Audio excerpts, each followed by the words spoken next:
The Philadelphia Eagles invested a lot at the cornerback position in the draft, getting both Quinyon Mitchell and Cooper DeJean. Will they start specifically over James Bradberry and Avonte Maddox this year? We'll get into that coming up next, right here on Locked On Eagles.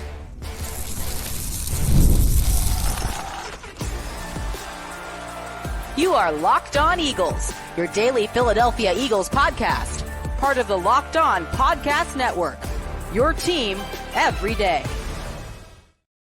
Welcome in, Eagles fans. This Friday edition of the Locked On Eagles podcast. I'm Louie DiBiase, your co-host. You can find my work also over at Bleacher Report. Same with my co-host, Gino Camilleri, our scouting director, on today's edition of Locked On Eagles. Should the Eagles start both Quinyon Mitchell and Cooper DeJean as rookies in 2024? Plus, with rookie minicamp starting, we take an early look at the wide receiver 3 battle that includes 2 rookies, and we take a look back on some moves this offseason that maybe at first we weren't a fan of, and now we kind of understand. We thank you so much for making Locked On Eagles your first listen each and every day. Today's episode is brought to you by Monopoly Go. I admit it, I've got a competitive side. It's a big fan of Monopoly Go. It's the mobile hit twist on classic Monopoly. So join your friends and download Monopoly Go, now free on the App Store or on Google Play.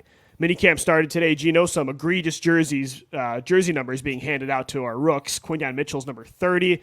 I like number 33 for DeJean and 58 for Jalix Hunt, but Will Shipley's getting 39. There's been some brutal ones. The 80s for both Ainias Smith and Johnny Wilson, but it was cool to see those guys in Eagles green today. The helmets are on. A.J. Brown was at practice too, showing his leadership. That's at some certain media platforms on that one. It's great to see football back, and started to get me to thinking, about this cornerback battle. It's going to be just, we mentioned on the show the other day, this DB battle this summer is something I cannot wait for.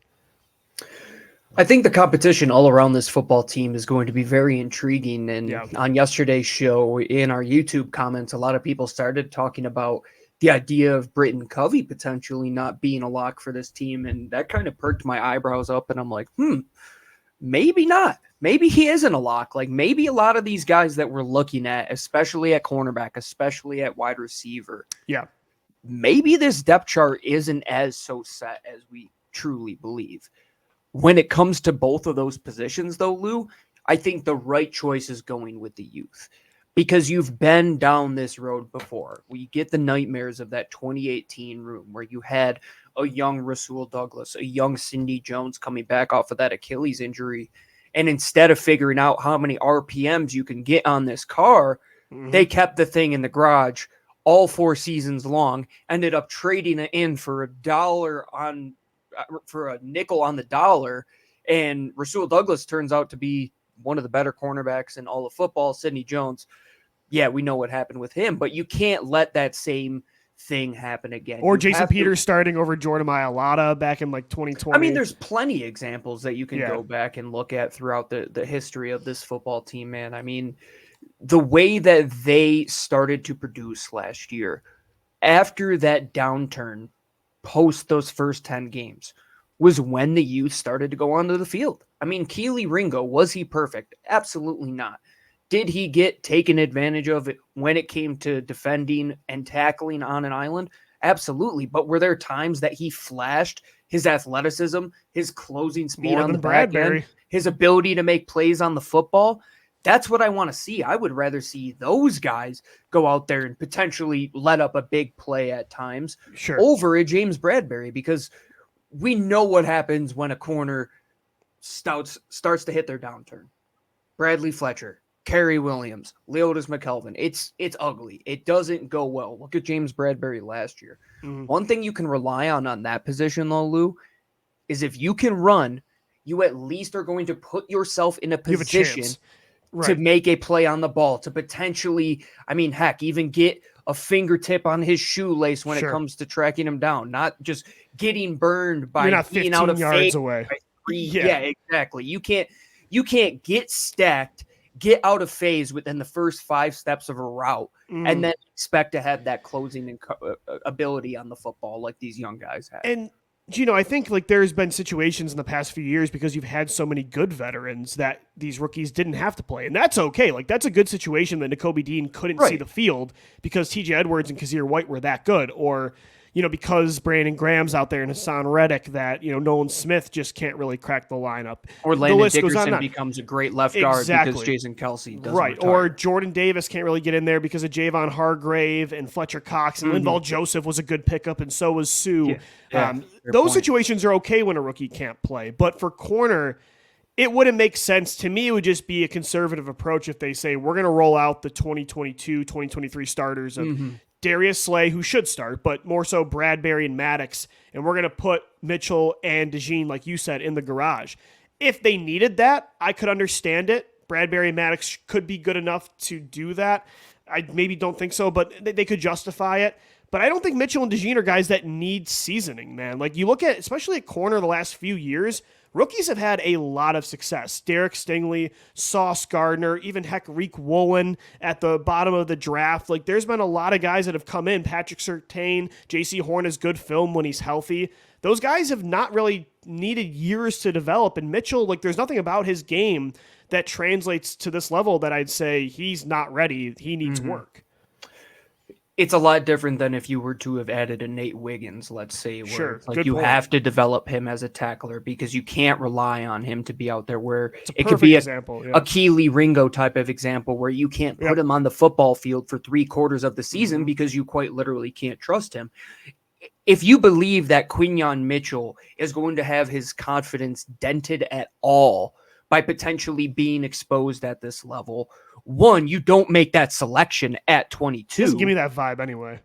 And two, he doesn't go down to the Senior Bowl, produce the way that he does, talk the way that he does. With a lot of pressure, man. He said, I'm going to play press man against the best of the best, and I really haven't done this much at Toledo. And to say that he mirrors his game after Darius Slay, like to have them both on the football field at the same time, Lou, that was a great part of having Jason Kelce, though, on the flip side of the coin, where you could put Landon Dickerson and Cam Jurgens next to them to teach them the communication element. Heck, man, if Darius Slay, Chauncey Gardner-Johnson, Reed Blankenship are out on the field with Cooper DeJean, Quinyon Mitchell, Sidney Brown, or any collection of those young guys, do you not think they're going to learn on the job? I mean, throw them into the frying pan, throw them into the fire. I was going to say, they're going to learn quicker that way. They're going to pick up the speed. Everybody learns differently. If some guys need that seasoning on the bench, then do that. But I think Quinyon Mitchell's a player that will learn better on the field, and same with DeJean. Yeah, they both have that mental makeup. He's very pro ready, and he's a great tackler. There's nothing about DeJean's game that also says like this guy needs 2 years to develop, and so I just think they're just better players too, Gino. They're just better players than Bradberry and Maddox already. Oh, I totally agree. Yeah. I think the easiest comparison that a lot of people can relate to, because I'm sure there's a much larger percentage of us that played high school sports than pro sports, but that speed of going from the junior varsity level to the varsity level. And there's always those kids that play varsity as like an 8th or 9th grader that by the time they're seniors, they're so much quicker than everybody, as opposed to somebody like me who was 5'8", not overly athletic and overweight at the time, where I get to the varsity level and I'm already a step behind. But then by the time I become a senior, I can kind of figure that out. These guys, let them figure out how quick it is to play in the National Football League. And at the same time, they got guys behind them that can push the pace a little bit, man. There's other young guys in that room. Kelee Ringo, who you drafted last year. You don't think Sidney Brown is going to have a little bit of a chip on his shoulder that they go out there and have somebody who could potentially battle him at that position? Rodgers and Ricks, too. Yes, CGJ is going to rile up all these dudes, man. It's going to be a competitive defensive backfield, something that they didn't have last year. And they're already in such a better position this week than they were 10 days ago, Lou. I mean, to have those guys come into the building, to push the pace for a Bradberry, to push the pace for an Avonte Maddox, it's only going to make that group that much better. It's going to be fun, and if they make the same mistakes twice, shame on them. I don't think they do. I think if this was a few years ago, Gino, I'd say maybe I'd be a little more concerned that they would run it back with that trio of Slay, Bradberry, and Maddox, but if you look at the theme of this offseason, how he's been prioritizing youth and prime players, and he's letting a lot of veterans go. And he's even said in the past, like in press conferences this year, that maybe we should have given Nolan Smith more snaps this year because you have to bank on potential over production at times. You got to let your picks show you that you made the right investment. And I think based on the tone of that and the moves they've made back up that talk as well. Like they've talked the talk, they've walked the walk. Like Hassan Reddick getting traded is example number one. They banked on think potential. Anybody's safe on this team, man? No, exactly. So in that way, based on what they've done this year and just the way they're building this roster, I am confident that they will end up playing those young kids, especially in a secondary where, again, you don't have a bunch of proven stars that are going to be in front of them. Outside of Darius Slay and, as you mentioned, CGJ, there's not a single guy in this defensive backfield that can definitively say we're going to be better than Quinyon Mitchell this year or Cooper DeJean or any of these other young guys. I would say Reed Blankenship has a pretty good opportunity to be a stud there. And the last thing I want to add to this is being in a Vic Fangio defense where you're running a lot of cover 6, where you have the ability to potentially play dime or big dime situations where you have 6 defensive backs on the football field, Lou. Yeah. That's only going to make it that much easier to get these guys into the scheme. Where if it's like a Seattle cover 3, for example, where you have 2 boundary guys, 1 field safety, the rest of the guys are closer to the box, and it would be a lot tougher. But being in a cover 6 world, these guys are going to see a lot of different coverages. They're going to see a lot of pitches thrown their way. The football intelligence is a key thing that Vic Fangio looks for in his defensive backs.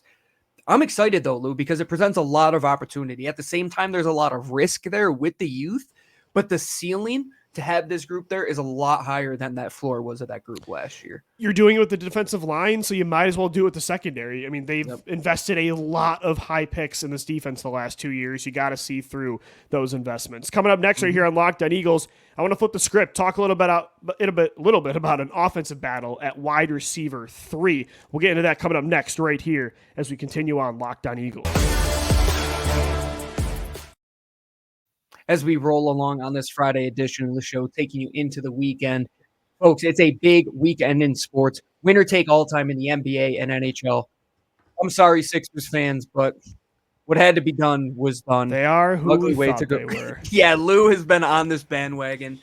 Thankfully, I was only betting the props with them. I hit on that Tyrese Maxey over the other day. If you want to get in on some of the slap shots, slam dunks, heck, there's going to be a lot of sports going on this summer with the Olympics coming up. You can bet on football futures already. If you want to get in on the action over at FanDuel and you're a new customer, right now you can get $150 in bonus bets with any winning $5 bet. It could be on an over or under. It could be on a parlay. It could be on spreads. It could be on player props. Just make sure you win, and you are going to get $150 on any winning $5 bet. That's unbelievable value. Right now, go to FanDuel.com/lockedon. Make every playoff shot count. FanDuel, America's #1 sportsbook, the official sportsbook of LOE and the entire Locked On Podcast Network. Thanks so much for making Locked On Eagles your first listen each and every day. Guys, you watching Fox Sports or ESPN on your TV all day, got to turn down the volume because of all the shouting. Make the switch to Locked On Sports today. It's a free 24/7 sports streaming channel program for you every day to bring you the biggest stories without all the screaming. Locked On Sports today brings you can't-miss analysis, opinions, and news, streaming 24/7 on YouTube or the free Amazon Fire TV channels app. Part of the Locked On Podcast Network, your team every day. The rookies hit the field today at the NovaCare Complex. The Eagles are one of 2 teams to start rookie mini camps today. I think them and Jacksonville were the first 2 teams in the NFL to kick things off, Gino. Seattle is going as well. Seattle? Okay, yep, cool. Currently as we're recording. It was super cool to see, again, the jersey number is egregious, but it was awesome to see Quinyon Mitchell in an Eagles jersey and a helmet. Same with Johnny Wilson today, man. Like, number 89, not a big fan. However, you just look at this kid. That's a creative character on Madden, man. It doesn't make any sense. I mean, I saw him in person at the Senior Bowl, and I'm like, who the hell is that? But seeing him again on the field today at 6'7", I'm like, you've got to find a way to make this work. I mean, just find a way to get him to do something. He's not going to be wide receiver 1, but find a way to make this kid stick on the 53.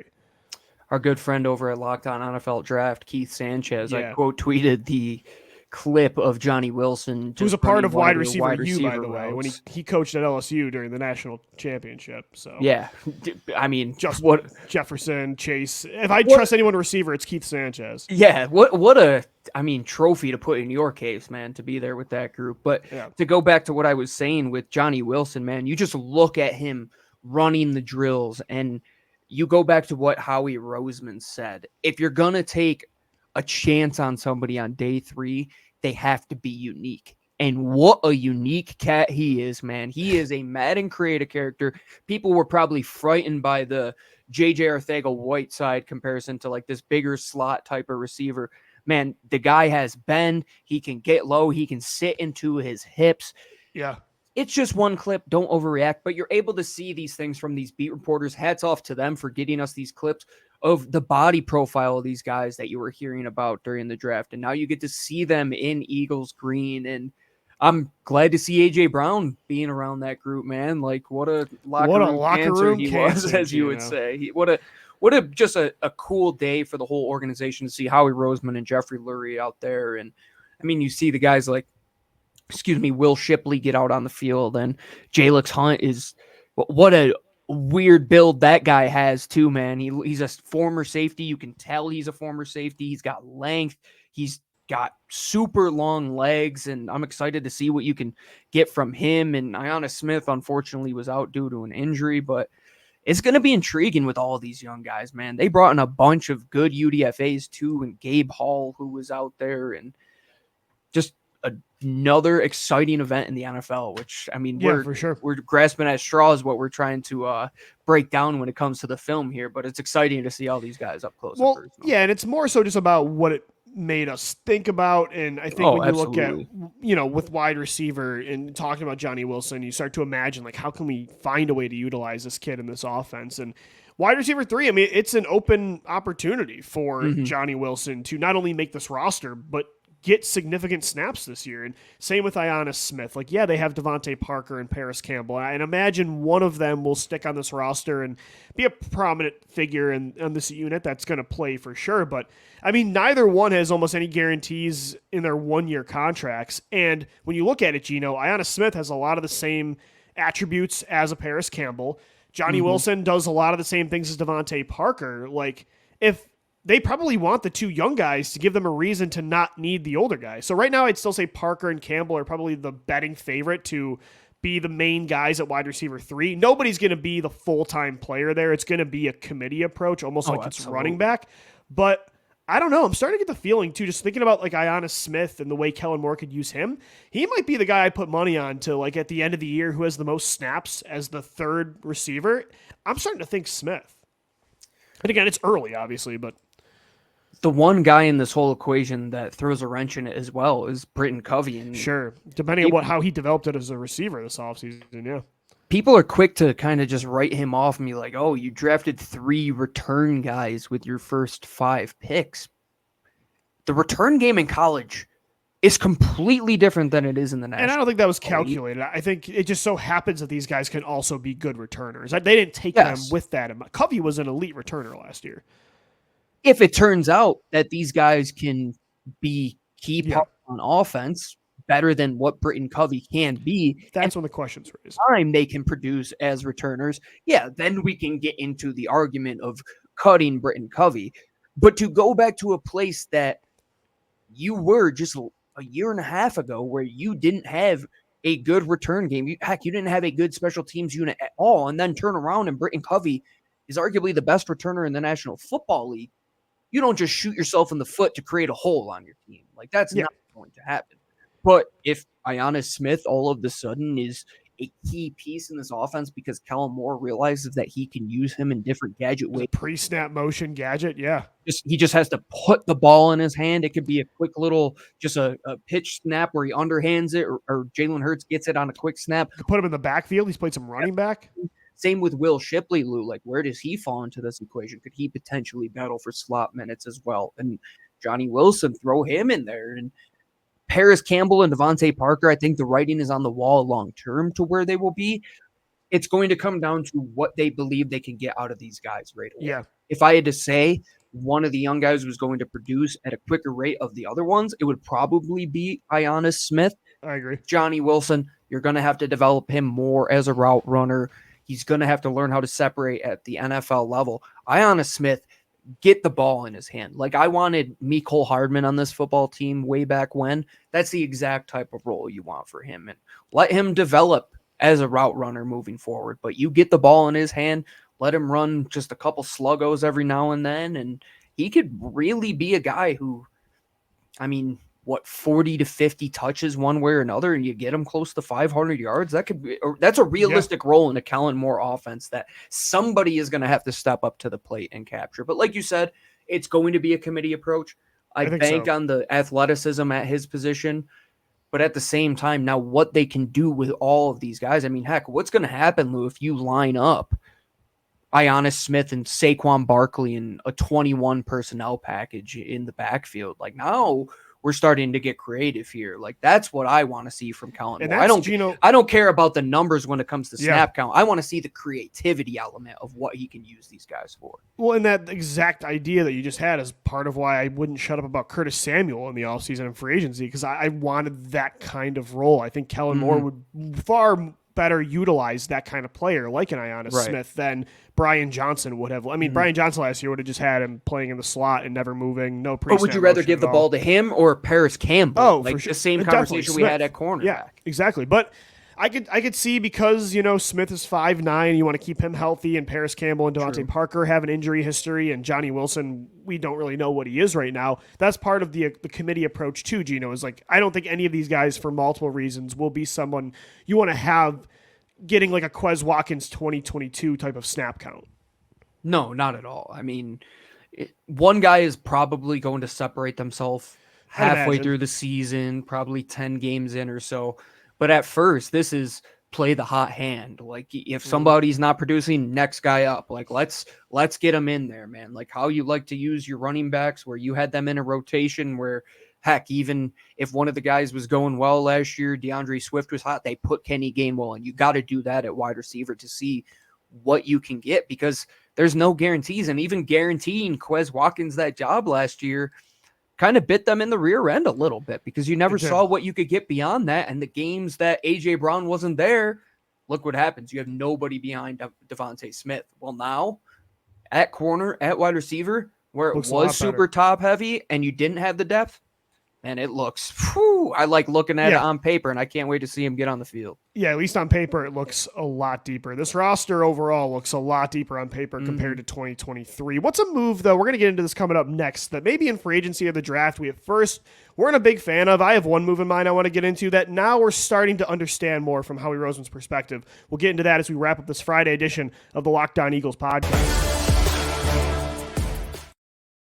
All right, game off. We got to pause here to talk more about Monopoly Go. I know what you're saying, flag on the play. You already talked about that, but there's just so much good stuff in this game. In Monopoly Go, you can team up with your friends for timed tournaments where you work together to build up each other's boards. The more you win together, the more awesome prizes that you unlock. And there's so much to get. Unique stickers that you can trade with your friends to complete albums for big prizes, cool new playing pieces to travel the boards with, hilarious emojis for taunting your friends, so much over at Monopoly Go. Plus, it feels new and exciting every day with constantly changing tournaments and challenges. A ton, including their own unique mini games like digging for treasure. There's always new timed events that help you win big, like massive multipliers for everything you win or rent frenzies. There's always something fun to discover in Monopoly Go, so get off the bench and go download it now. It's free on Google Play or the App Store. Game on. All right, Eagles fans, we're wrapping up this Friday edition of the Locked On Eagles podcast. Thanks so much for making us your first listen each and every day. Football is kind of going on right now. The Eagles started up rookie minicamps today at the NovaCare Complex. So there were Eagles helmets on, and there was some football today. Nick Sirianni said that he already, Gino, could notice the explosive footwork, the lack of, wasted movement from Quinyon Mitchell. I guess he made a couple nice plays in 7-on-7s. Would have killed to see that, be a fly on the wall for that practice. Overall, I'm very happy with the way this offseason went, and I can't believe there's already football activity, but we're there. I'm very happy overall. There were a couple moves that I didn't love at the time, but now that everything is, and you got to let the whole offseason play out, right? This is why you look back, and as a whole, you can't judge a book by its cover, right, or the first few pages. Now, even like the Hassan Reddick trade, I didn't love it at the time. Didn't love that they kept Sweat over Reddick. Thought that he was worth paying, that he was in his prime. I still think that is the case. But now that you look back and look at all the contracts he gave out to prime players, prioritizing keeping offensive guys, what he did in the draft and in free agency, I don't know. Like, there's really not, it's on paper, but this isn't like last year where I wasn't happy with a lot of his decisions. I'm happy with the work he's done in free agency and the draft. It almost felt like last year he was hoping to luck into the moves that were going to just come to him. And it felt like 2018 where he was just trying to run it back again. This year, he was on the offensive, man. Mm-hmm. And people always ask. That's what he does best, man. They tweet out that Jesse Pinkman, like, how does he keep getting away with this gif? And I'm so happy that the Philadelphia Eagles YouTube page and their media put out that unscripted 22-minute clip. If you haven't watched it yet, please go watch it. The guy is an assassin when it comes to the draft room, Lou. And he had one quote at the end of the draft that he said it was at the end of that unscripted clip. There's never a bad day to make a move in the NFL. And that's how he sees him. I'm all these tongue twisters here, but he's always willing to make a move. He's always going to be at the forefront of wanting to make this team better. If he makes a mistake in the past, is he going to make it again? Probably not. He doesn't let the same thing hinder him twice. Look at that secondary. Prime example. What does he do, Lou? In 20 years, this team hasn't taken a defensive back in the first round. He takes not just one in the first round. He turns around and 18 picks later, he trades up to get another one in Cooper DeJean. And at the same time, he brings back an Avonte Maddox, who we thought was going to be gone at a certain point in time. Oh, yeah. And even after drafting Kelee Ringo and Sidney Brown, he was willing to take more bets and throw more chips into the center of the table. And hey, we just extended DeVante Smith and AJ Brown. But then at the same time, we went out and drafted Ainias Smith and Johnny Wilson. There are moves that you can hate at the time and be reactionary to. The Haason Reddick move, I totally get it. But Howie Roseman, you have to look at the whole picture. He puts together, it's like a musical. I mean, you got to just look through every song, like how it's going to play out. Like, he had to make the Haason move to get flexibility to open himself up after the Bryce Huff edition to draft a Jalix Hunt. Mm-hmm. To go and extend. And to pay DeVonta Smith. To pay AJ Brown. There's always these moves that happen where he's 5 to 6 steps ahead of the game. Yeah, in a vacuum, I still don't love the Haason Reddick's not on this football team. And if they could have made it work, obviously I would have wanted that. But yeah, looking back now, the complete job, yeah, I don't love that he's not on this football team, but I'm like, I get it. I like the roster that it wasn't like last year where I felt like he lost a guy and then the plan B it didn't make much sense to me. It just didn't feel good enough. It almost felt just like they just took the L on the move. And with Haason Reddick, they weren't like, well, sometimes you just lose these kind of players. Like, that's just the nature of the game. It's like, no, they went out there and got Bryce Huff. They went out there and used that. They didn't just, the New England Patriots so often would save money by letting a guy go and having Tom Brady restructure his deal. And then they wouldn't use that money towards anything. Mm-hmm. At least Howie's like, I'm going to use this money now to pay the offensive players. I'm going to use these draft picks now to be aggressive and trade up for different role players. So, yeah, I look back and, like, the Reddick trade makes a little more sense to me. And, heck, even, like, a move like the one other signing I wasn't a huge fan of at the time, bringing in Devin White, and I'm still skeptical that he'll be able to bounce back. But you look at his skill set and the way this defense is formulating, Gino, from a personnel perspective, I kind of like his, like, complementary style to this D. Like, he's such a boomer bust kind of player, but I kind of like that you have some boom at linebacker for once. Like, you've had some high floor players, but you've never had the ceiling of a Devin White in years. That's why I hate all, like, the click he takes when it comes to Howie Roseman, because there is so much evidence, and just go back throughout any season and see how long it's taken him to acquire talent for this team. I mean, the first time he added Chauncey Gardner-Johnson to this roster, Lou, do you remember when that was? Yeah, it was in the middle of freaking August. Before the regular season started, yeah. Yeah, that's why you have to just kind of wait and see when it comes to Howie. And the Haason Reddick move, it opened up a lot of optionality to do some things, to sign foundational pieces. He put a line in the sand when it came to paying these older guys, saying we are going to have this youth movement, right? And even signing a Devin White, is that somebody that's going to restrict you from potentially upgrading at that position moving forward? No. But if you were to have paid Haason Reddick, would he have wanted to play probably 60 to 70% of the snaps at that edge position. And even if he wasn't in your plans, you were going to have to play him regardless because of what he was going to cost you. More than likely, if somebody comes up and they're better than Devin White, he's probably going to take the job. But Howie Roseman wasn't just going to be like, all right, we got to play Ben Van Sumeren and we're not going to do anything else. At least he is willing to take chances and throw chips into the middle of the table. And I get why the idea of Hassan Reddick being on this team would have been great, because you are going to compete. You are one of the best teams in the NFC, and you hope to go and shoot for a Super Bowl. But at the same time, this isn't a one-year league. You have to do things that are going to help you, not just for now, but for later. And especially with Howie, somebody who's done it this long, he always has a plan. There isn't just a time he turns around the corner and he says, we're shooting from the hip. We're just doing this just because. That's old Howie. Yeah, there were days when that happened. He even said it in that unscripted clip. Being patient, sometimes it does pay off. Yeah, Howie, it does, man. And good offseason for him in that regard, because patience truly did pay off for him.